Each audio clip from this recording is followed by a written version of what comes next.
Hello everybody! Guess where we are today? We're at Yaxley Festival Car Show. Woohoo! The weather was looking a little bit shaky, but I'll tell you what, the sun's coming out I reckon. It's a big car show here today and a festival, so we're going to go walk around and have a little look. Let's have a look. Let's see what's here. Well Kev, this is nice. This is Oh, the size of that engine. that is serious. So what do you reckon that is? That's a V8? One, yep, that's definitely a V8. Supercharger. Bloody hell. I bet that moves. I'm not actually sure what it is other than a Chevrolet. I guess it's what they call a Chevrolet drop side. Chevrolet Thrift Master. That's a nice badge, nice bit of Americana. Oh yeah. Yeah, this is the village of Yaxley. It's just outside the city of Peterborough. And you were saying there's another show in Ramsey. There is today, yes. But it's looking like they're charging the people with cars to enter the show. They are, yeah.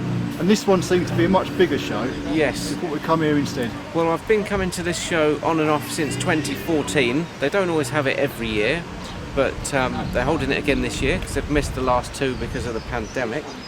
But somebody new is now organising this show. It's Static Revolution, and I believe they're into their modified cars. So I'm expecting to see quite a lot of modified cars today. Some American cars, as we're looking at now, and hopefully also some classics. So I think there'll be a bit of everything for all tastes.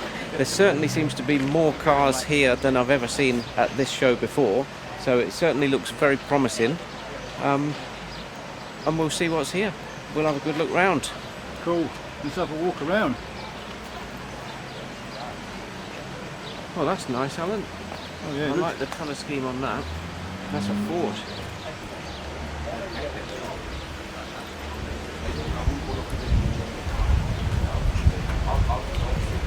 Wow, look at that pickup bed. That's awesome. This has all been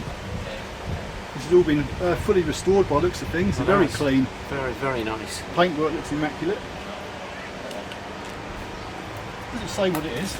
It doesn't, other than Ford. I do love the Ford embossed panel on the back there. It's very, very nice. Cool. So I'm not fully up to speed with my American cars. I can't tell you what they all are, especially the pickup trucks. I know Ford has different designations. This looks like a 56 Chevy or thereabouts, and this has certainly been modified. Your custom job. Oh, it's a 55. I'm a year out. Not a bad guess. It's like one of them cars you see in the movies, Streets of Fire. Yeah, I love these custom flames. These are really cool, aren't they? They're very hot rod type.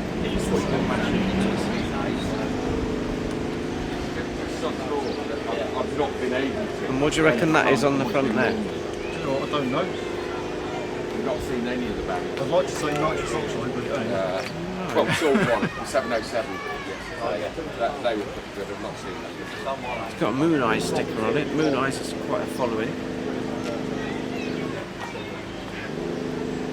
And here we have a chop. This was popular, wasn't it, in the old custom car days, back in the 70s or whatever. They would chop the roof and then reattach it, so it's a lot shorter than it would have been when it came out of the factory. yeah, it looks awesome. Very sleek lines. Very minimalist inside. There's not a lot going on in there.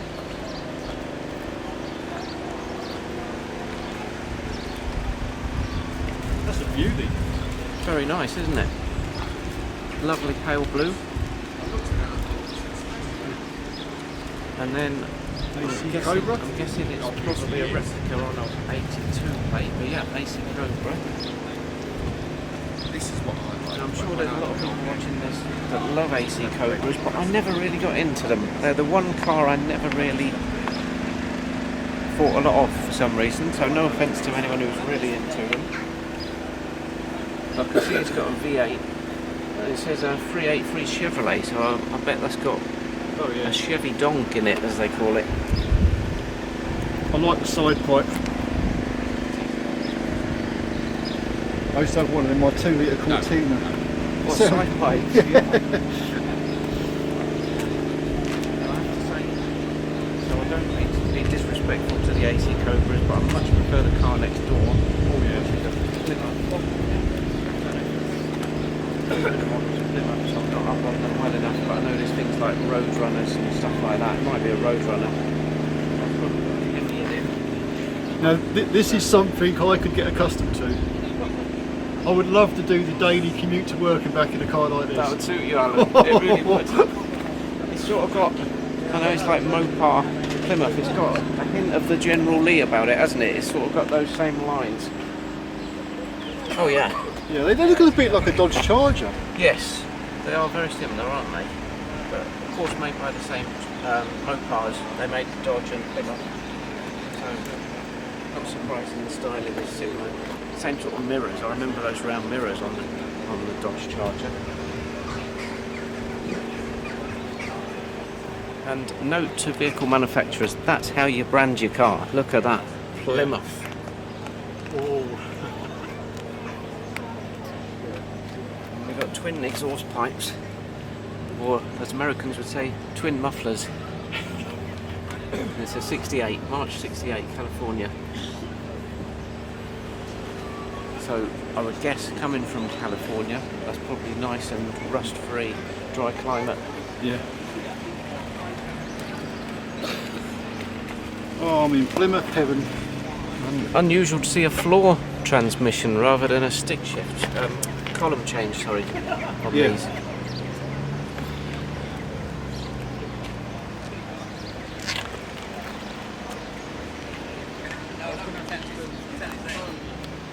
So talking about daily drives, I could actually see you in one of these, Alan.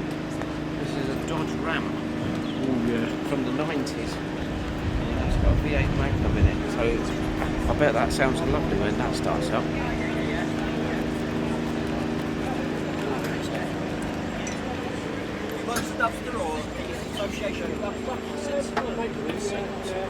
Fancy pickup truck, Alan? Instead of a van? They would be very, you know, something like this would be very nice. Unfortunately, in this day and age, the cost of fuel Yeah, kills it all. that would. Well, I hate to move on and rush on, but I've just spotted that the one next door is actually for sale. Oh, 15 grand on nearest door. That's got some is it Pontiac? Pontiac, sadly a name that has now disappeared, no longer in existence, but I love Pontiacs. It's a lot of chrome. And again, lovely blue. Blue seems to be the colour today. That's really, really nice. They So did like their bench seats then. Yes, they did. And the dashboard, I don't know if you can film the dash through the window if there's too much glare, but what a dashboard that is. That's a nice place to sit, isn't it? Yeah, I don't think we're going to see much through there. No. Let's catch the front end. Whoa, that is an Americana. I think that's got modern headlights on it. They look like LEDs.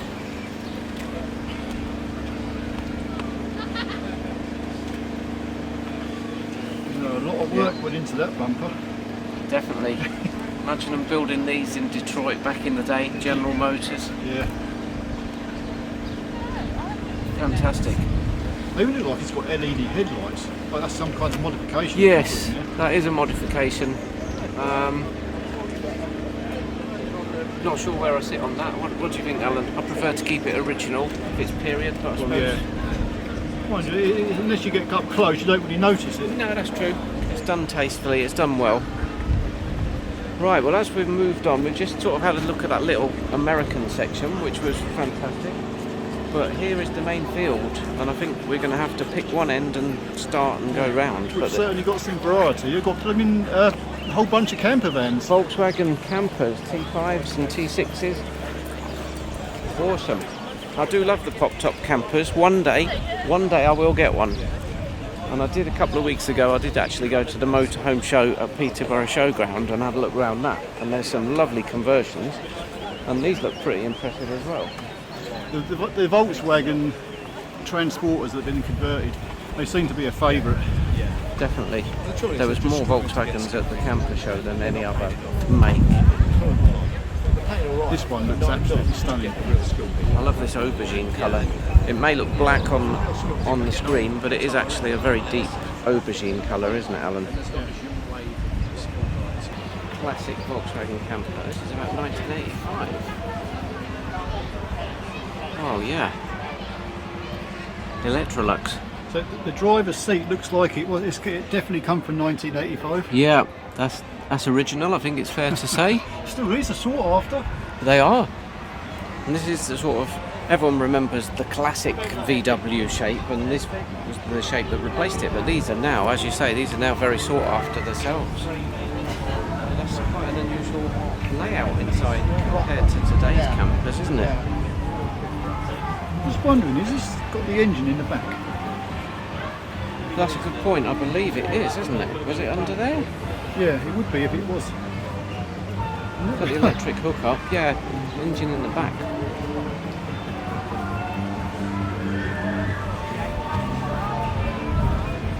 Something you don't see every day. It's nice. Morning. Are you alright? Good, thanks. How are you? Yeah, good, thank you. Good to see you. Is this your van? Yes, mate. Yes, it is, yeah. Nice. Is it alright if we have a look? Yeah, inside? I'm alright. Go for it, yeah. Thank you.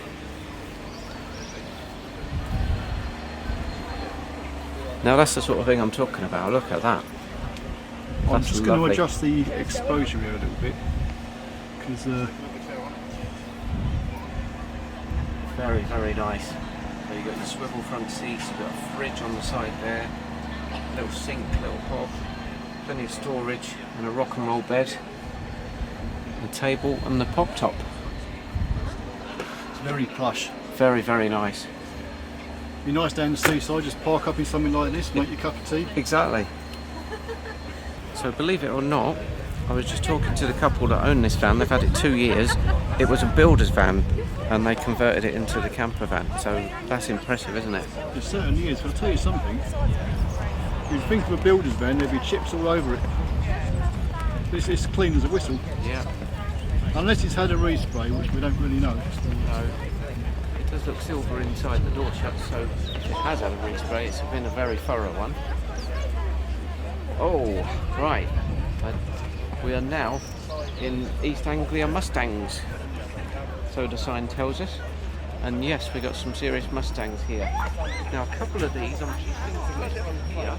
The first one we're filming, you might remember this from the TC Harrison car show video we did last year. There was a whole line of them.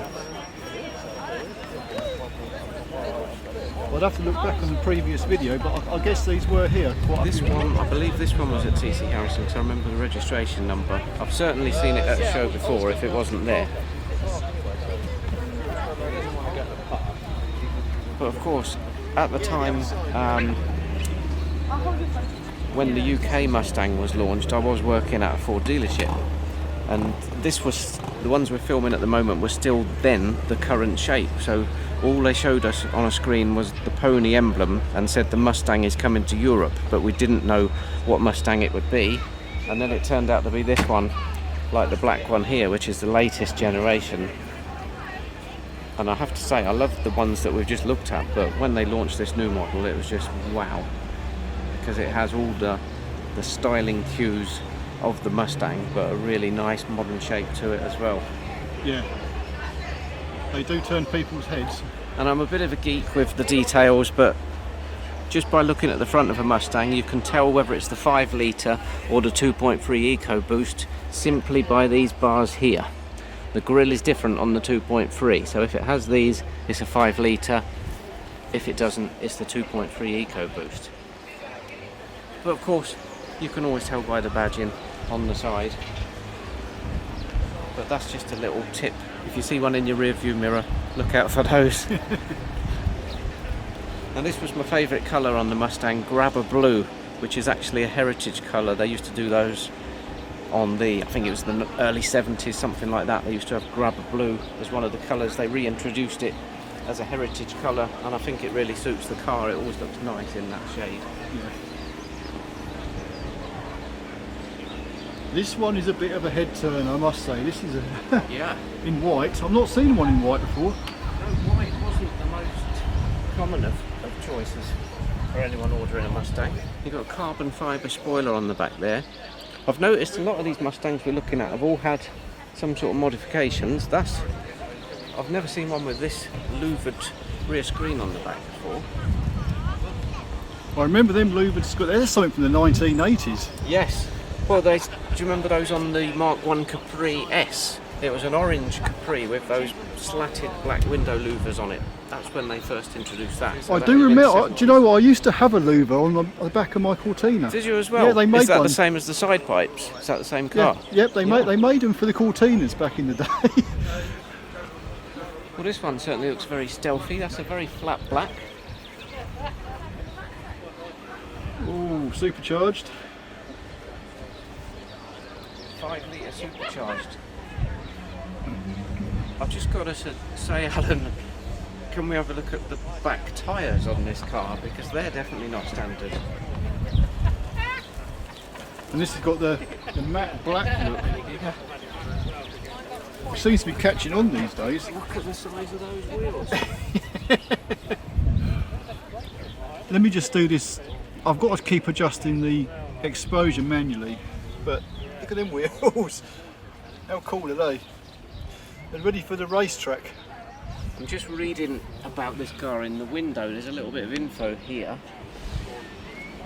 This car was imported over from the US, originally came from Arizona, arrived here completely standard.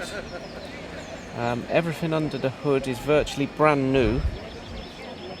All mechanical equipment is rated to 1,000 plus brake horsepower. For normal road use, it's run at 850. Wow. Cool air cooler, isn't it? At least it's got a shroud around the air filter. Yeah. I believe you're not supposed to have hot air from under the engine going anywhere near that air filter. No. And I love how it's embossed on there, powered by Ford. That always a pretty cool thing to have, isn't it? Yeah.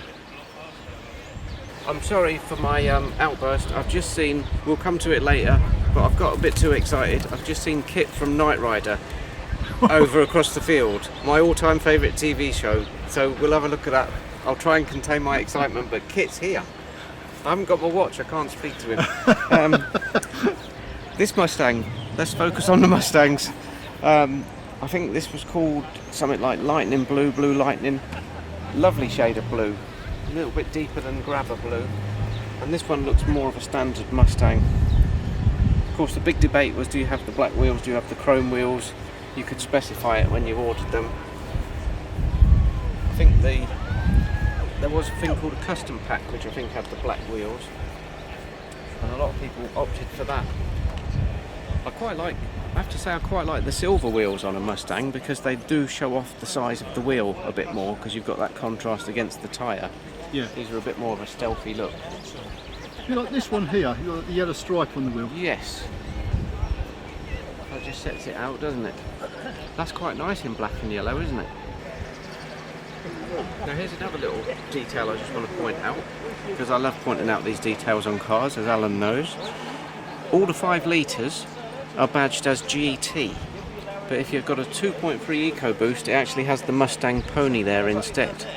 So from that point of view, I actually prefer the badging on the 2.3 because I'd rather have the Pony rather than just 2 letters sitting on the back. But each to their own. But that was Ford's decision. Oh, now you know.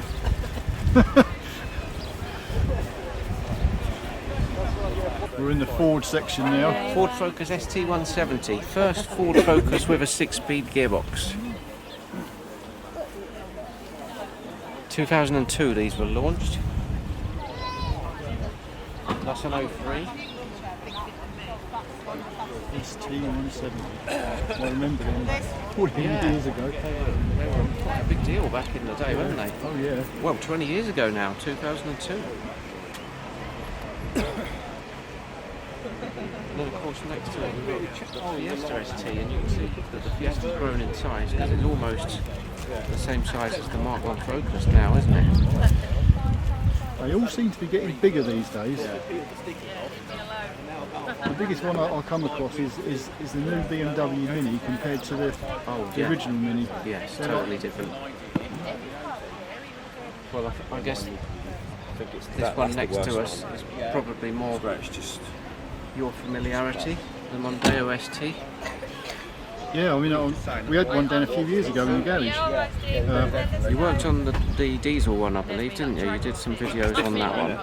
Yeah, we had a petrol ST24, blue one, same colour as this. Yeah. Done a clutch, subframe bushes, discs and pads, all sorts. It was nice to work on. That was a V6. He's a very nice handling car, this generation. But the guy had the guy had grip the road like he was on rails. Oh, yeah. So I seem these to remember plastics they were got red. front tyres quite quickly. Bloody awful. Yeah, don't sound very nice. No, I said straight away. I said they're coming off, and I'm going to spray paint. I think blue is probably the best colour in these Fiesta STs. They do look nice. The exhaust. Yeah. And what we got lurking under the bonnet of this? Work hard, scare harder.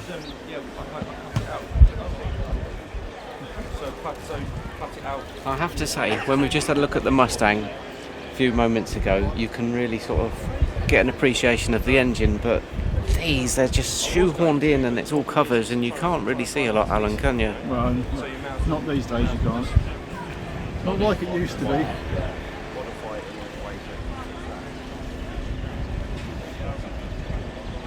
So this is a later generation Ford Focus. Yeah, that's right. Yeah. I'm a bit bad with the Fords. I keep calling them by the model name. I should say Ford first. I shouldn't assume everyone knows it's a Ford Fiesta or a Mondeo. This is a 2013 Ford Focus. So that's had a sort of mild modification done to it by the looks of things. Oh, and here's something different. We're in the Vauxhall section. So we've got here an Astra Sport hatch. Ecotech. Yeah, that's with a bit of bling in the engine bay there. But I have to say the car next door to it is definitely my sort of thing. This is of course a VXR. And this is Arden Blue, which was a popular shade of blue to have. Very nice. Yeah, that's the thing, you have got to let them. Well, yeah. Like I say, I'll let mine really Audi get to about 9 and sit there. Now I've actually got a Corsa myself, but it's a lesser model than this. Mine's only a 1.2, but pretty similar under the bonnet actually. Obviously we've got a bigger air filter and a bigger block, but yeah, it all looks pretty familiar.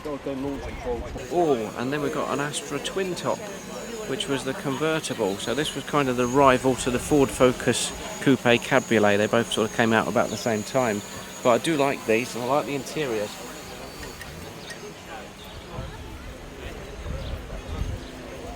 Yeah, I definitely like these seats. I know they're cloth, some people prefer leather, but I really like these. They were kind of an upscale version of the Tigra. The Tigra had the similar styling back at the time. And then Alan, this is a bit of a memory lane job. Morris Marina Coupe. Do you know, I have to say, I have owned at least 3 Morris Marinas in my time. Did you ever have a coupe?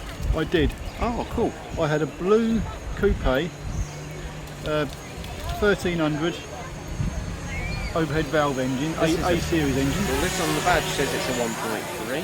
Should we have a look under the bonnet, see if it still is, or whether it's been tweaked?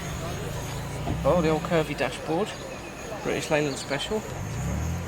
That is more, I'd say that's a later dash, it's more Ital looking. Yeah, maybe. I'm sure the dashboards I had were just straight across. Yes. Yeah, I think you might have a point there. Well, it's definitely the original wheels. They used to have those wheels on the TCs, I remember. Yeah. Oh, it is an original lump. Look at that. It's oiled up a bit. There is a 1.3 A series engine. SU carburetor. Oh, look at that. It's got the British Leyland Unipart sticker on that still. I love seeing this now. It's just so nostalgic.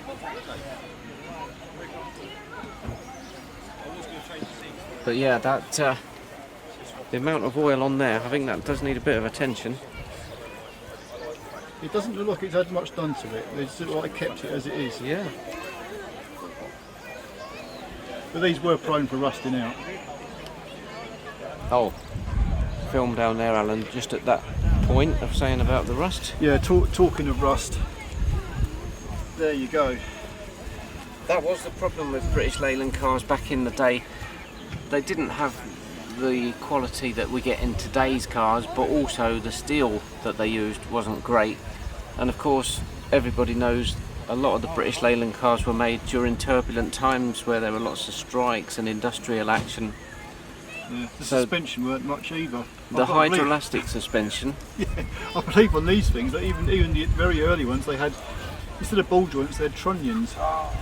BMW E82 Coupe. yeah, I can't tell you a lot about these, I'll be totally honest. So these are Rebellion Car Club, so this is another club stand. A guy who used to work at a BMW dealership, and he's telling me that the amount of people who come in and buy these high-tech BMW cars on finance, and he goes, they haven't got a clue how to maintain them, or not the means to maintain them, basically. And he's thinking, he says to me, he goes, this is not going to work properly at all. That's why you get a lot of these cars, and brand new, they'll lease them, or try and buy them, and they won't service them.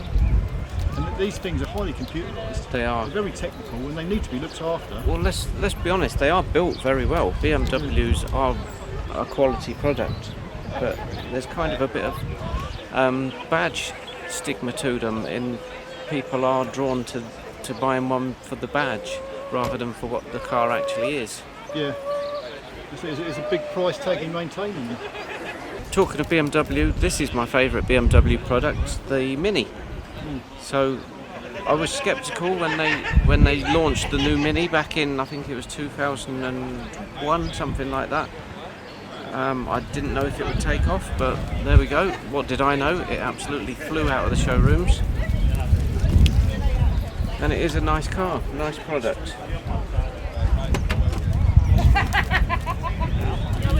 This is a John Cooper Works. That's the performance one, isn't it? The JCW. Yeah, it's got John Cooper on it. I don't know if we can get the camera up high enough, but we ought to have a look at the roof.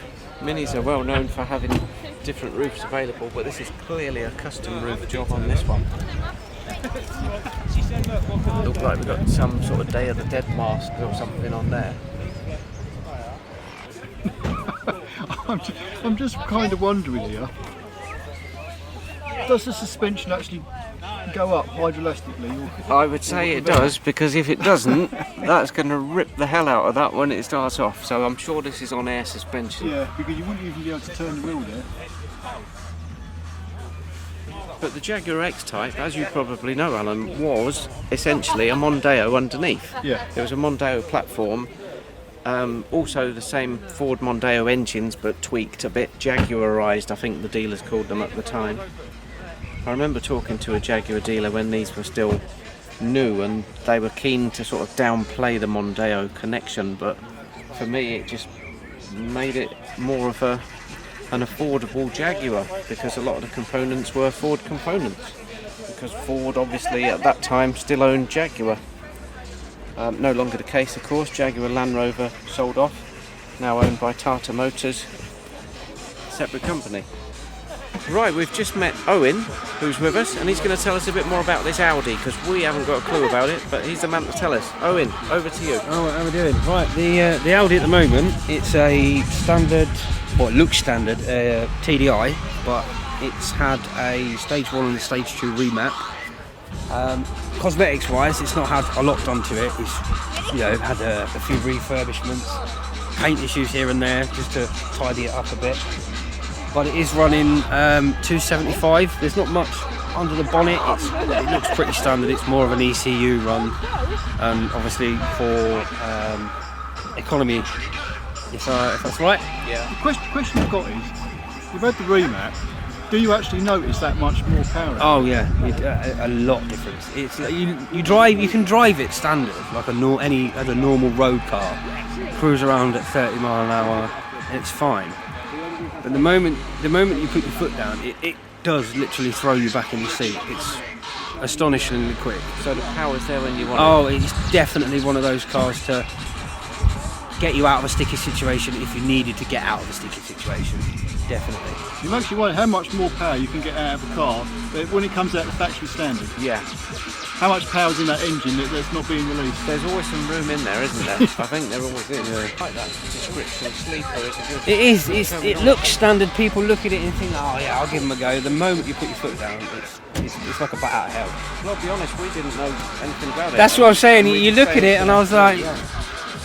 because my oldest said, oh, it looks pretty standard. I said, yeah, that's the disguise. It looks standard, but it's definitely not. And that's the great thing about talking to the owners of these cars when you come to these car shows, because they know their stuff, and we can only tell you certain things just from looking at the cars, but it's when you get speaking to people like Owen here, we really find out about the cars. So much appreciated, Owen. Thank you very much. Yeah, brilliant. You Thanks a enjoy lot the rest for of that, your day. And you, thank you. Cheers. Take care. Cheers. You've got a very interesting Mini here.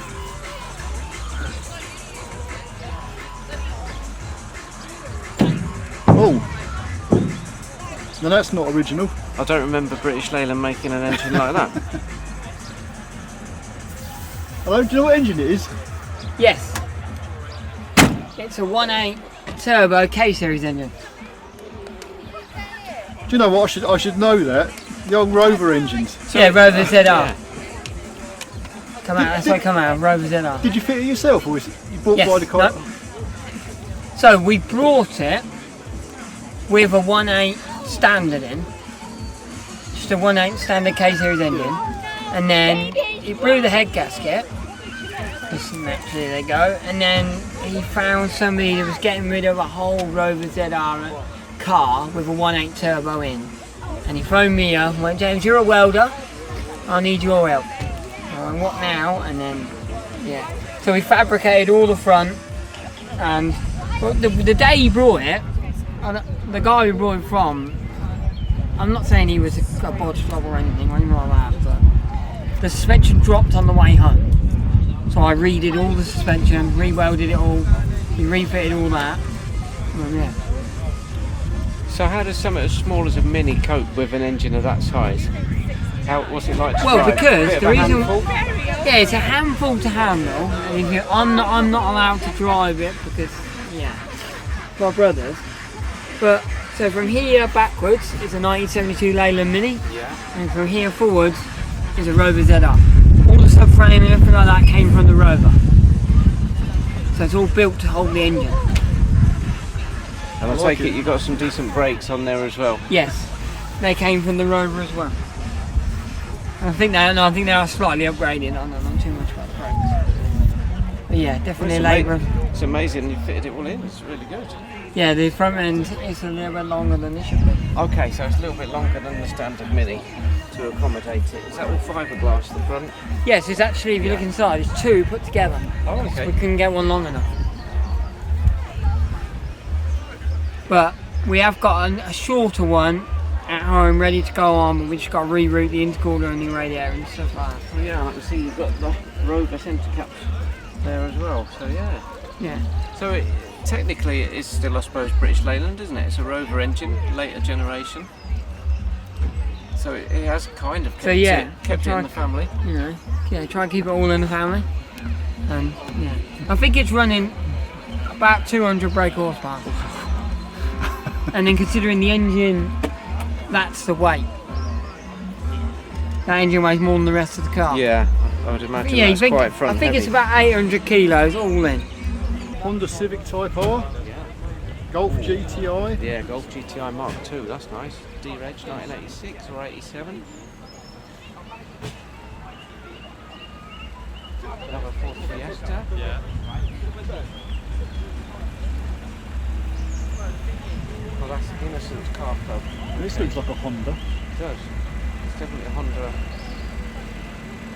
I think that's a Civic, an earlier generation. Heavily, what I tell you what, this does look like it's got something a bit going on in here. Well, it's definitely lowered. We've got some racing seats and harnesses. What have we got in the back there? Oh, nitrous oxide. That's hell of a tank, isn't it? And some serious speakers and subwoofers and things going on, I imagine. Yeah, I'm trying not to be biased because there are people watching that appreciate different types of cars to us, but Mark II Escort, yes, that's one of the last. W Reg 1980. Is there anything fancy about this one? Well, is it a Mexico? It's not a big four-door. Do you own three of these? I said, it's definitely got great Cargo seats in it. They look like they're from big three or something like that. But I do love Otis car. Three or He said I had one of that. He said Mum and Dad had one of them when I was a kid. And I said the most fun. Okay, Land Rovers. So we've got Land Rover Discoveries, Land Rover Defenders. Oh, look at that, that's what living. That's Half a Land Rover. half a Land Rover. In tow. That's very interesting, isn't it?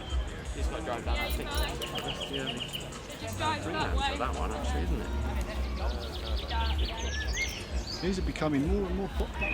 They are, and they do hold a Land Rover show, usually in September at Peterborough Showground, which is always well attended. Especially this shape here. The Defender, yeah, the classic Defender. That's definitely non-standard wheels.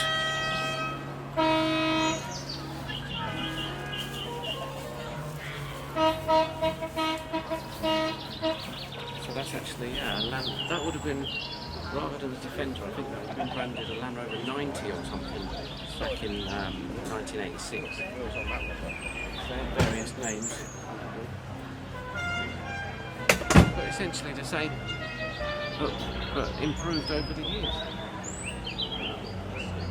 This is a nice example of a Discovery as a 2004 or a 2005. And I always like this little glass feature here on these early Discoveries. They were sort of the trademark of the Discovery really, wasn't it? Well, I have to say, out of all the Land Rovers in this corner, I like this one the best. This is awesome. Yeah. Oh, it looks the part. The ladder and the rack, the wheels, that's really nice.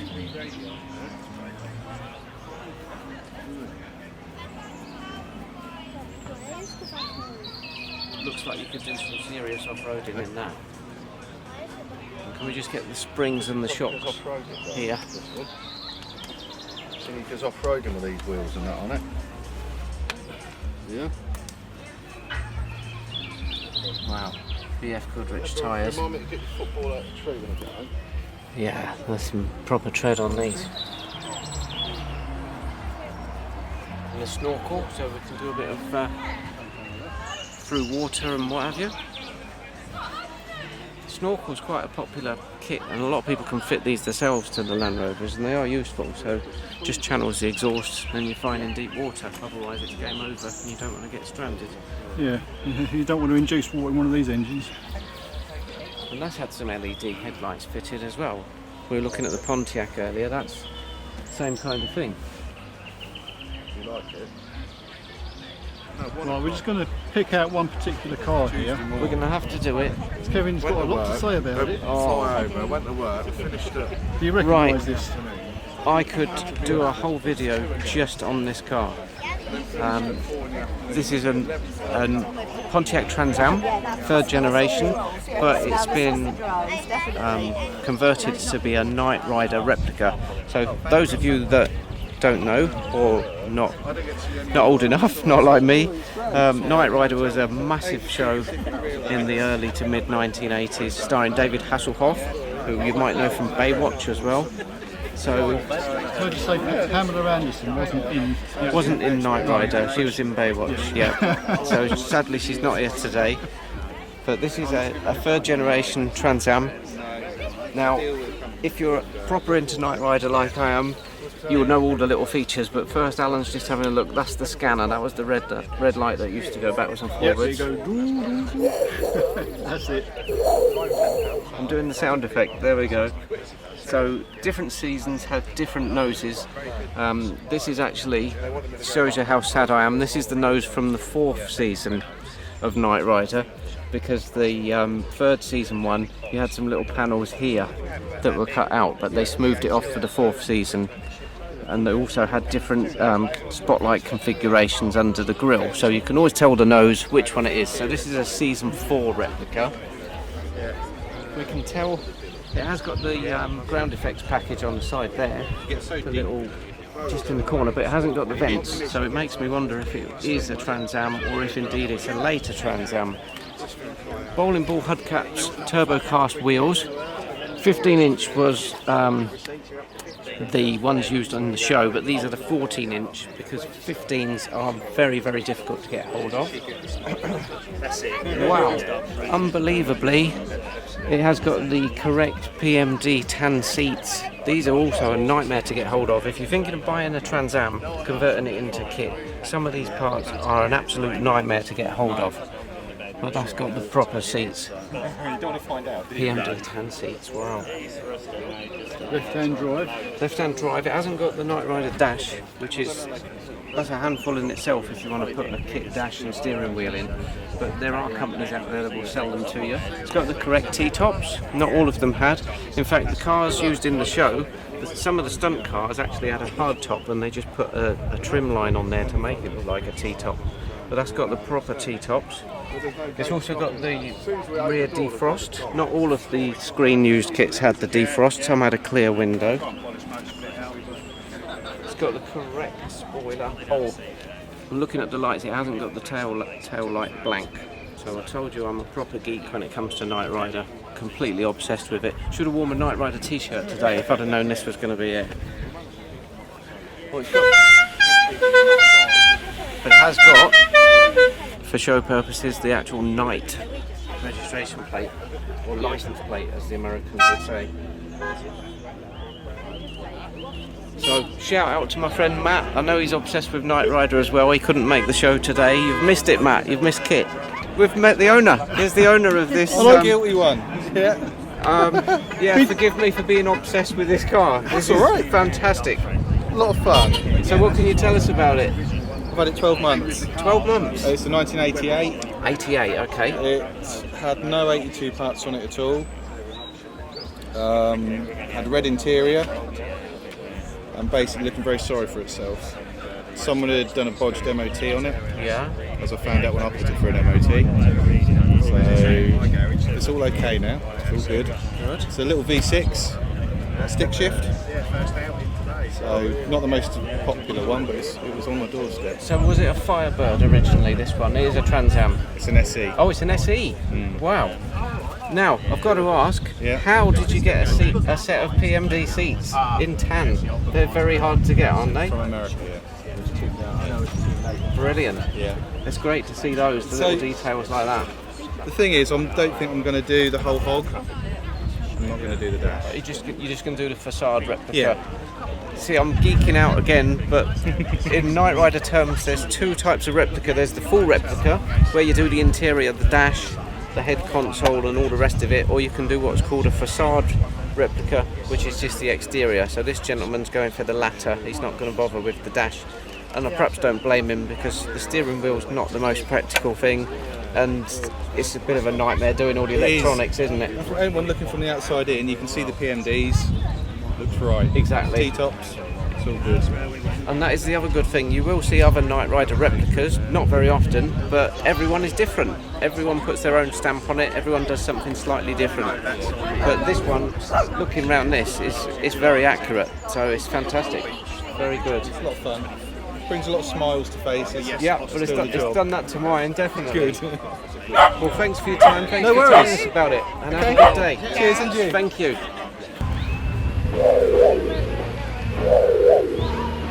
Citroen DS, well known for the suspension, very clever car back in the day, and I can see this one's got the very rare sunblind option in the back. That's an original Citroen accessory in the back there. Yeah. Right. They had it on the big field. All right. Very nice. Unusual shape of car these, Alan, aren't they? Oh yeah, Citroens have always been strange shapes. Have you ever worked on one of these, the DS? No, never. Because I guess some of these would have still been kicking about when you started in the trade, wouldn't they? People would have still been driving them. Do you know, even years ago, they were very rare to see. I guess our era is more Citroen BX, Citroen CX, that that kind of Yeah, thing, which replaced going it. back a bit far, really. Yeah. It is for me. I mean, I'm getting on, but I mean, I'm not that on to remember these that clearly. Certainly a distinctive shape. And next door, I have to say, again, not wishing to put my own preferences on this video, but my favourite Jaguar of all time, Jaguar XJS. Very controversial when it came out because it replaced the E-Type, and the styling was so different to the E-Type. The flying buttresses, as they call it, on the back. But I think this is a great shape of Jaguar, and always very stylish. I think when I was younger as well, television kind of influenced what cars I like, and it still does to this day. And if you remember a show from 1978 called Return of the Saint, starring Ian Ogilvy, he drove a white Series 1 XJS in that. And that was, I'm going to say it on video, you can cut me if you want, Alan, but my favourite Christmas present I ever received as a child, Christmas 1979, I got a Corgi model of the Saint Jaguar XJS, and that's probably my all-time favourite Christmas present. We had simpler tastes back then, we didn't ask for big things, it was just, I was obsessed, I wanted a Saint Jaguar and I got one. We never had Xboxes and PlayStation. We didn't, weren't invented, were they? Subaru Impreza. Now the Impreza, the shape of the Impreza changed quite dramatically with this model, didn't it? Because they were always a booted saloon, and then all of a sudden they bring out this hatchback, which was quite radical. Ford Escort RS Turbo Mark III, or Series 1 as these are known. It's the Mark III Escort, but it's the Series 1 RS Turbo.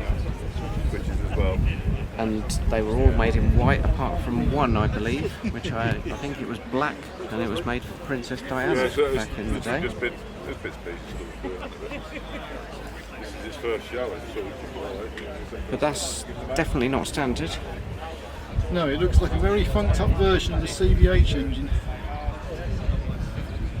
And the block, that's the standard block with the wavy lines on, as they, I can't remember the name they called that. But all of these ancillaries are all new, all different, and the chrome finish, that takes a bit of cleaning, doesn't it?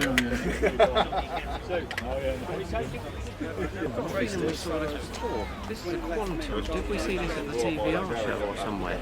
I think we did. We saw something like this. Yeah. We couldn't work out what it was. That's right.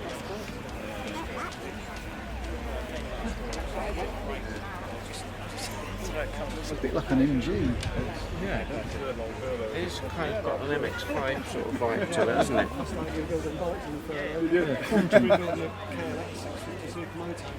So I don't know if they're a kit car or whether they're a manufacturer. Yeah, but they are similar to yeah, the dash looks very 90s actually, doesn't it? That looks very... Do you know what? That dash sort of almost looks Ford from the 90s, doesn't it? That type of... Yeah. Type of thing with the binnacle. Ford Fiesta inside. It's a Fiesta Oh. inside, so it was Ford. That wasn't a bad guess. Yeah, it's all Ford. It's all mechanics, all Ford. Really? Ford Fiesta XR, well, not the XR2, but the SI. The SI from the 90s, yeah. So yeah. we've got all the zigzag print. Ah, the and SI this, seats. This just rolls up. So what can you tell us about Quantum? Is it a kit car or a... Yeah, this one was built in 2001. Okay. In the factory, wherever they used to be, Ridge. And so it was built in 2001 based on a 1994 Fiesta. The 94 SI Fiesta. Yeah. And the boot, I mean the roof is in the boot. Yes. And the little shelf out. It just drops on, and you can have it as a sunroof as well, like so it is tilt roof. Oh, it tilts as well. Yeah. So has it got the Fiesta engine in it as well? Yeah. Yes. Yeah, it's got a zigzag engine. That's quite an ingenious roof, that, isn't it? Well, I think. Yeah, it's all it's all electric windows and everything. For a kit car, that's pretty good. That is. That's quite impressive, isn't it? Yeah. They only made about 200 215, I think. So I mean, we're looking at it and we think, what is it? Yeah. I would guess you get that a lot. People wondering what it I is. don't get a lot of interest in it from it. Don't you? Because everybody wants to see Fords and like I said. Well, yeah. Guilty. I do like my Fords, as does Alan. We're sort of brought up on Fords, really, weren't we? Yeah. Oh yeah, but I mean anything out of the ordinary. Yeah, we love something different like this. And it's got the Pirelli P6000 tyres. I remember those well as well. Now I was talking earlier about the XJS. The XK8 replaced the XJS. I think it was about 1990. These 96, I think these were launched or something like that, or it might have even been earlier.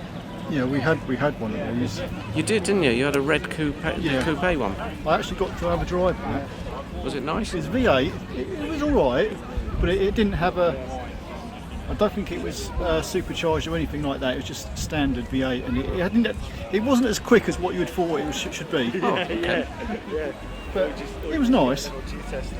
So this is the previous generation Mustang, but it's got the latest generation wheels on it, and they actually suit it quite well.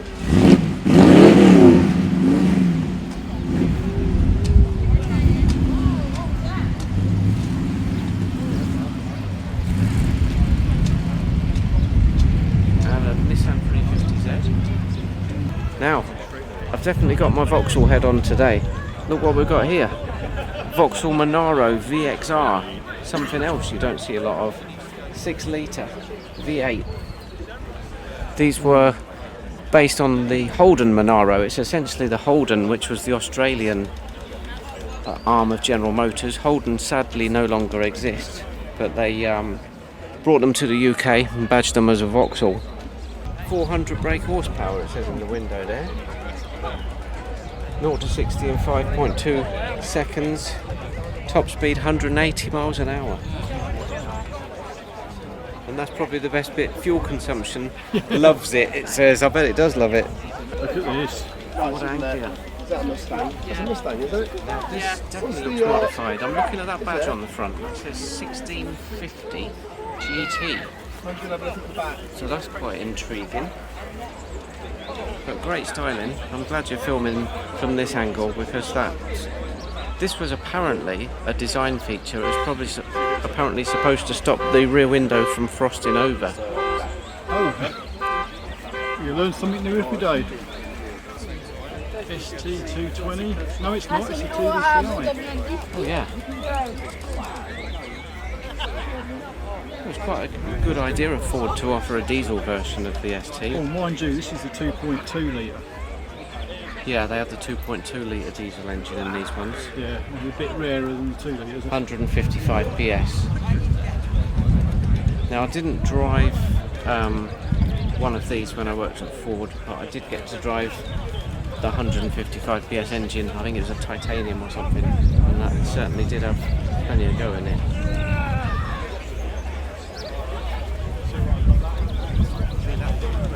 Vectra. Another Vauxhall has got the Ermshire styling kit on this one. Ecotech engine.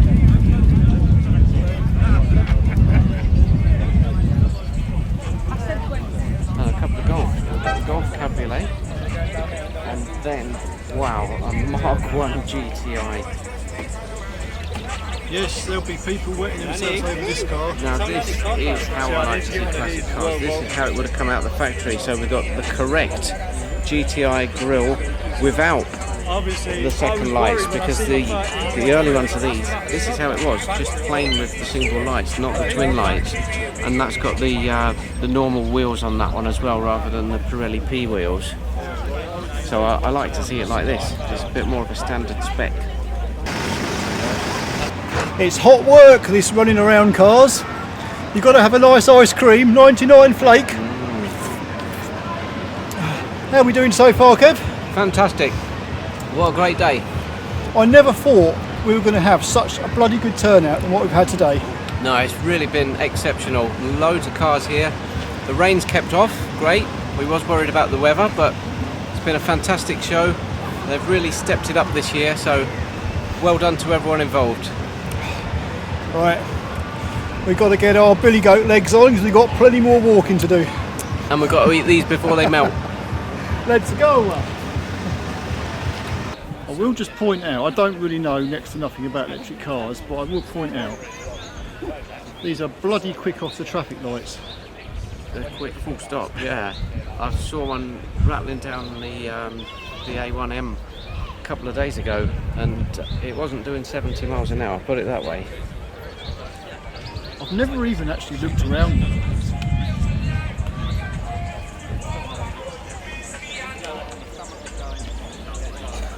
Now that's interesting. There's nothing on the dashboard apart from a monitor.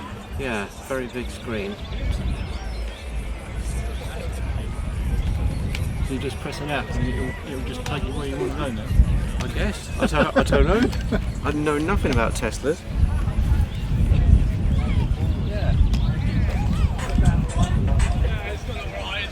Well, the richest man in the world who's just bought Twitter would know.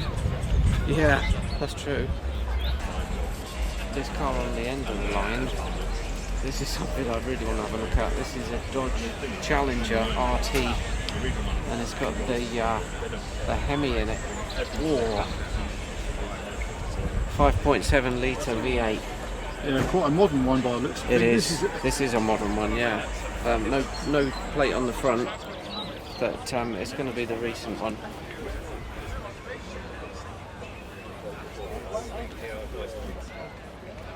Nice.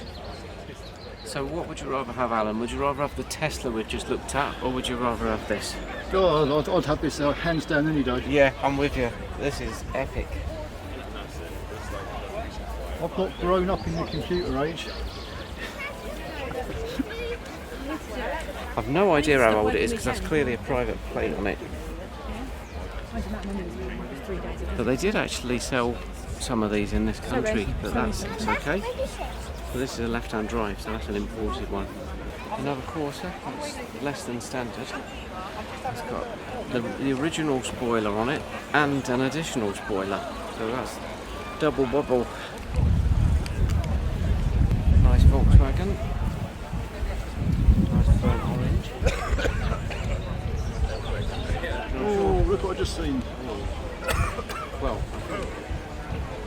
before we look at that, we ought to have a look at this, because I'm sure some of your viewers would love to see this. This is a Nissan Skyline, I believe.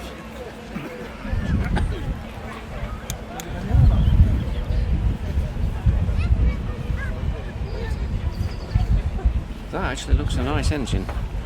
2.5 litre. Twin cam, 24 valve. Very quick.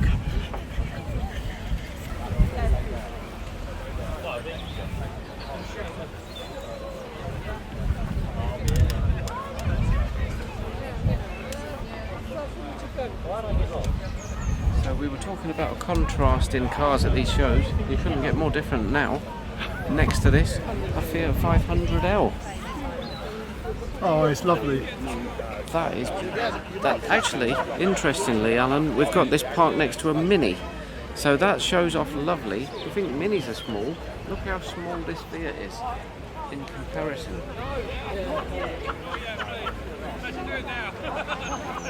And that's the L model, which is the bigger one. It's cute. Cute, definitely. I mean, it's so cute I could give it a hug. Literally. Look at that. That's a small car. This though, wow. British Racing Green, John Cooper, classic Mini. So we were looking at the modern Minis earlier, but classic Mini wins all day for me.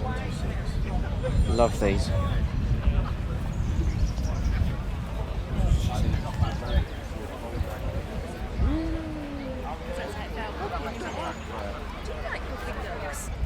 Okay, now we're approaching what could potentially, I think, be Alan's favourite car of the show, because when we went to Stibbington Diner we saw a Ford Thunderbird like this one, but with a sort of an unusual paint finish, or lack of paint finish. Do you remember? This one's actually got paint on it. Yes.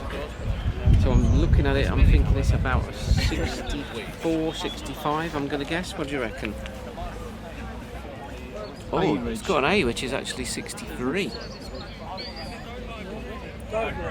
That's some serious lights on the back of that, isn't it?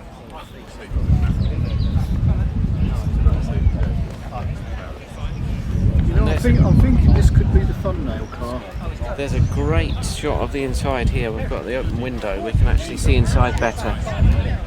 And I love that styling with the dashboard sweeping round with that kind of aluminium or whatever it is, Thunderbird on it. And you can see why. If this was the 60s, which it is, you know, and the television show Thunderbirds was popular back in the day, and this sort of encapsulates that kind of space age era a bit, doesn't it? Oh yeah. But you can see here, by the nose of it, you can see where Ford of Great Britain kind of copied that styling. When you think of things like the Ford Corsair, it's that same kind of nose, isn't it? And the little V there, all these little styling cues. But we were saying how narrow that Fiat is. Look how wide that is. And interestingly, where your windscreen finishes, look how wide it is out to the side of the doors. This is a real treat, this show, if you like Vauxhall cars like I do. Vauxhall Cavalier, Do you know, Mark II. You don't see these anymore. You don't. They used to be plentiful. Yeah, when I was a kid back in the 80s, you wouldn't look twice at one of these unless it was an SRI, but now, look. Just wallow for a minute in the nostalgia. And this is something that's dying out now on modern cars. Wheel trims. Most cars come with alloy wheels now. And that's great to see an original set of Vauxhall wheel trims on this. Vauxhalls, by the way, they're a bit cheeky in some cases because they put wheel trims on that actually look like only wheels. They did, yes. They were called structure wheels. So they were steel wheels, and the wheel trims were designed to just cover the struts of the wheel, so they did look like alloys. But that's a Cavalier L. I did wonder which model it was. So this is an N, so it'll be about 95. Yeah. 1995. So I believe. I was just saying about the 4.6. This was the engine that Rover used in the Rover 75 V8. So we're just going to have a look. Hello guys. How you doing? You all right? All right then. We were just debating what engine have you got under the bonnet? Only a baby. Oh, it's not the V8. No. So it's not the 4.6. It's only a baby. It's only a V6. It's only a 3.8. Only? Yeah, only. I bet that still goes well. So is this a 95, this one? Hey. Is it a 1995? No, it's 96. Oh, it's a 96 on an N. Yeah. Okay. So how long have you owned this for? 4.5 years. 4.5. And obviously imported because they didn't market this one in the UK. It's only the latest generation. This is a Japanese import. Is it? Yeah. Ah. Japanese imports had these arches. Yeah. And folding mirrors. Okay. American ones don't have the arches, have solid mirrors, yeah, and they get written off all the time. Okay. That's an interesting fact. That's what we love about coming to these shows, talking to people like yourself, because it's these little details that we wouldn't know otherwise. I've changed a few things on it. Changed the wheels because it had horrible 90s triangular wheels. Oh, okay. Absolutely horrible. So you put these on instead? I put these on. They were black, but being a sprayer, so I changed them. Okay. Most of the paintwork's original. What shade of blue is that? What was the name of this colour? It's Opal Frost. Opal Frost. That's kind of looks a bit pearlescent. Is It that right? Yeah. It is a pearl. And I was toying with the idea of changing the colour. No. When I first got it, I thought, right, you know what? I'm going to do it black cherry. Okay. And I toyed with the idea of black based, sparkle pearl over the top of that. Yeah. And then a black cherry candy over the top of that. So it almost looks black, but it just pops to red. Yeah. And then I thought, you know what? I haven't seen many in this colour. No. You see them in green and blue and silver, but I ain't seen many in... Yes, silver I've seen. Yeah. But there's not many in Opal Frost. No, I thought, I you know would what? Keep it. I'm going to keep it. Because once you've blown over it, it's gone, isn't it? So. Well, yeah. Yeah. No, it's a nice colour. I like it. Had the head gasket go on me. Did you? Yeah. Oh. So I had to get that done. And that was quite interesting because nobody had touched it. Really? Nobody had touched it. Everybody quoted me 1,900 quid plus parts. And you'll never guess who I got to do it in the end. TC Harrison. TC Harrison did it. Okay. TC Harrison did it, Yeah. right? And I went down to see him and they said, yeah, same job on a new Mustang, 15 hours, £90 an hour. Wow. They charged me £50 an hour. TCH, I wouldn't have a word said against them now. Nice. They are absolutely brilliant. Well, I did used to work there. Did you? Yeah, I worked for TC Harrison for 22 years. Yeah. When did you leave there? I left last year. So you know the bloke who did it? Probably, yeah. Will? Oh, Will did it. Yeah, we know Will very well. Will, just to tell your viewers, Will Hewitt, he actually co-organised the TC Harrison car show that we filmed last year. Yeah. So, yeah. So he did it, yeah. So, Will, if you're watching, thumbs up to you. Great job. And yeah, I've taken it there on several occasions. Had various bits done. Took it there originally to have the heads done. They did the discs for me. They did the aircon. Yeah. Brilliant. And yeah, really That's good to hear. That's good to hear. I was glad that someone's looked after you and given it what it needs because it is a nice car. Yeah, I'll say it's not the Mustang everybody wants. No, but each to their own. But there's not many of these about. Exactly. You don't see too many of these, and you don't see any Foxes either. No. You don't see the Fox body ones very often now, do you? Foxes hardly ever come out. Quite surprised there ain't one here today. Yes. Well, we were drawn to this because we've seen all the other Mustangs in the show today, but it's the only one we've seen this shape. So fantastic. And it's very, very well looked after as well. Yeah, it is quite nicely looked after. I must admit I do look after. But there again, I use it daily. Do you? Oh yeah. So it's your daily drive? Oh, it's a daily drive.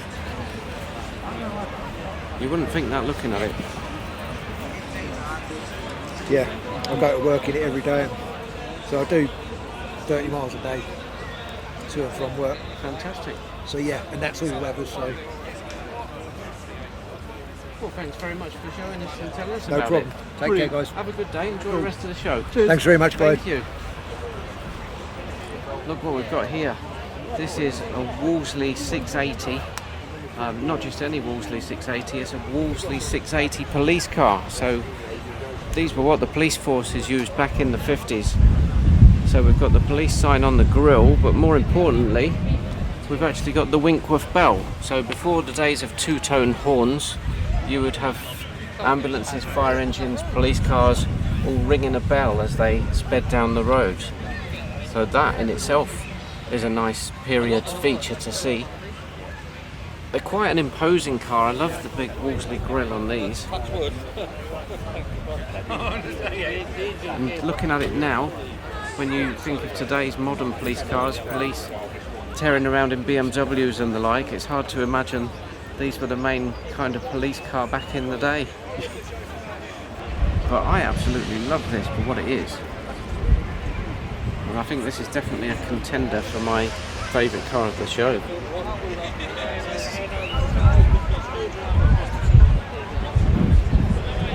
And on the back seat, I don't know if we can pick it up on the camera, it's actually got the Roadcraft Police Driver's Manual with a Wolseley on the cover. So that's a nice period feature as well. That is an impressive car, Alan. I really like that. Righty ho, Ford Granada. State. Granada Mark II. Oh, and that's got the roof rack on the back of it as well. That's your daily. In America, it would have been called a station wagon. It would. Oh, that's a manual.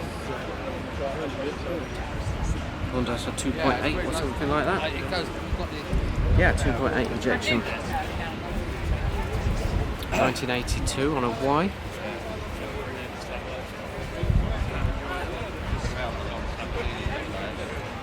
And then we've got a pair of Rover P5s here. I think these are the P5B.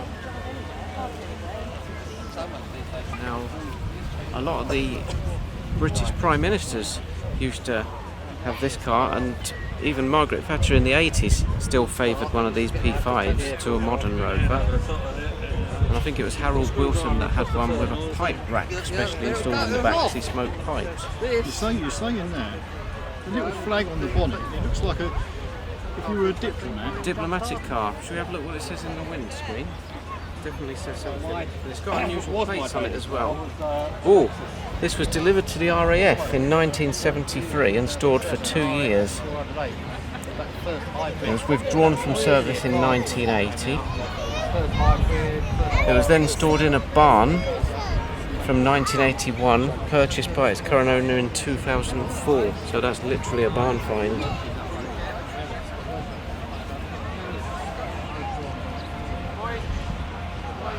Yeah, it's a P5B. I love the Rostyle wheels on these. They really set it off, and of course 3.5 litre, they've got the Buick 3.5 litre V8 engine in them, which sounds lovely.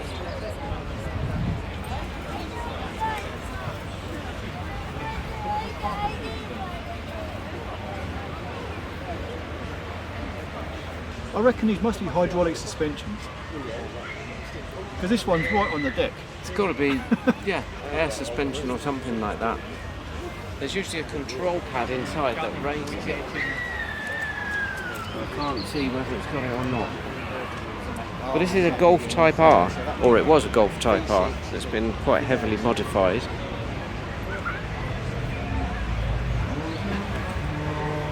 And then behind us we've got the lovely electric orange Focus ST, which has also had some modifications done to it. No, this is the one that wasn't. That's the one. There's Charmander. We have seen this one before. I was getting confused. I thought it was a later shape one, but it was this one. There he is. How you doing? Good to see you. And then behind, because I've got my Vauxhall head on today, we've got the Astra Sport Hatch VXR. And again, seriously lowered. Yep. I always thought these were a great shape of car when they came out. Nice styling to them.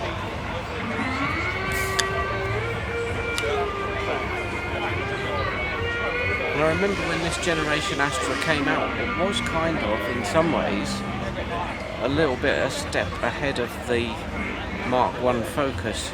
So Ford reacted by launching the Mark II Focus, and it's questionable whether that hit the spot. I know the Mark I Focus is very popular, but the Mark II doesn't seem to have much of a following yet. Robot. That's a serious bit of work gone into that. And nitrous. Yeah. I love how the nitrous is all lit up. That's really nice. A lot of work does go into these cars. If you think about a standard Astra and what this has had done to it. There's additional boost gauges on the side there.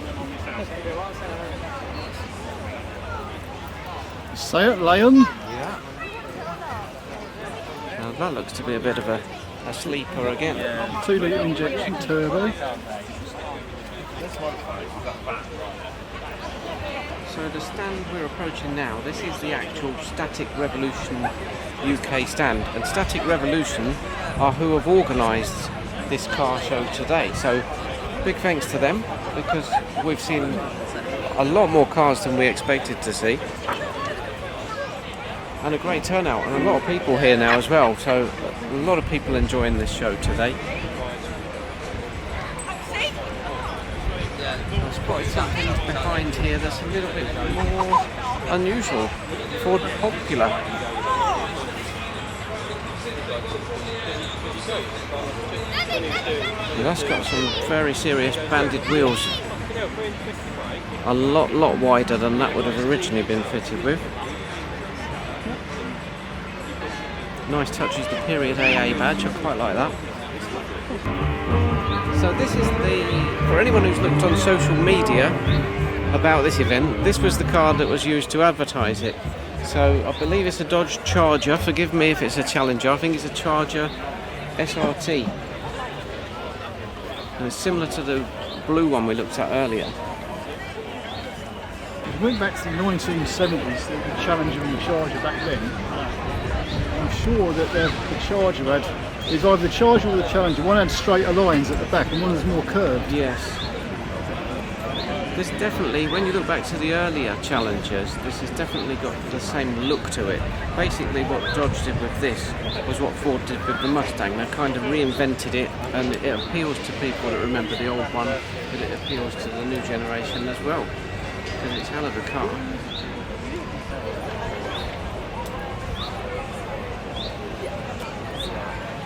And then I suppose we could say, by total contrast, something I've spotted behind this Dodge, which I never ever thought I would see, somebody has modified a Vauxhall Mocha.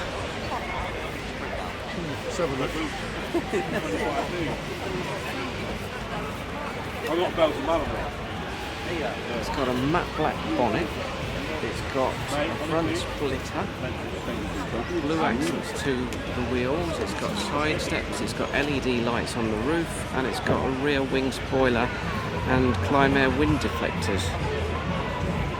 So Grandma, get your jig on. Oh, it's actually carbon effect on it, so it's not matte. Oh, you've been scaring me so much today. Oh, it does what it says on, not the tin, whatever it's made of. Let's put a smile on that face. And it's done that, that's for sure. Yeah, I hate it when people do it.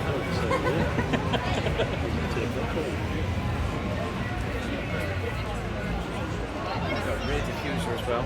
It's on the side steps. It's quite unique, I would say. It's not the type of car you would think anyone would do anything to. No, but here it is. But then again, Vauxhall themselves have sometimes done some strange things, because about 2005, somewhere around there, they did the Vauxhall Mariva VXR. So you wouldn't think of making a Mariva VXR spec, but they actually did it. Gotta love a Corvette, haven't you?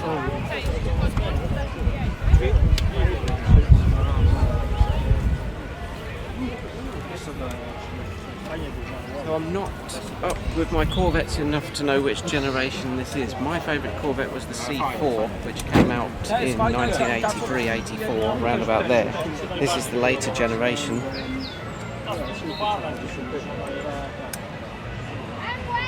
But that's a cool interior, love the doors, but we've definitely got to have a look under that bonnet.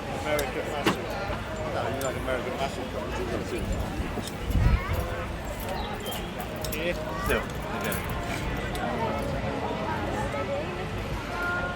says on the bonnet it's supercharged.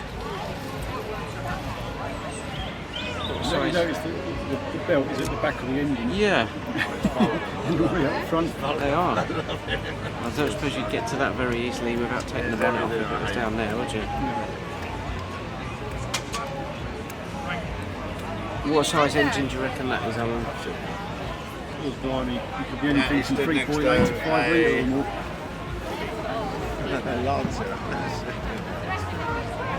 Love the little panel on the front that says Corvette. Just step Of course, the classic Corvette badge with the checkered flags.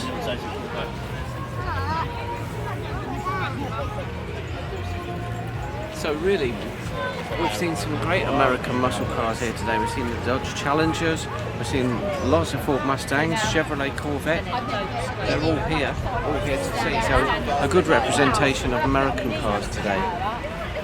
We've just seen a Ford Capri, which wasn't here when we arrived. We're just past this motorbike on the way, which looks pretty cool.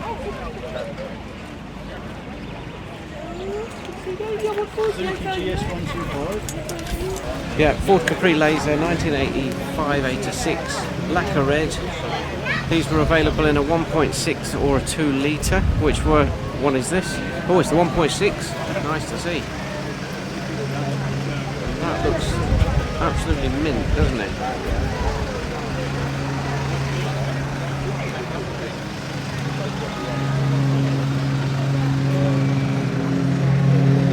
Brilliant. Still, I'm going to be torn now, Alan, choosing my favourite car. Is it the Capri? Is it Kit from Knight Rider? Is it the Wolseley police car?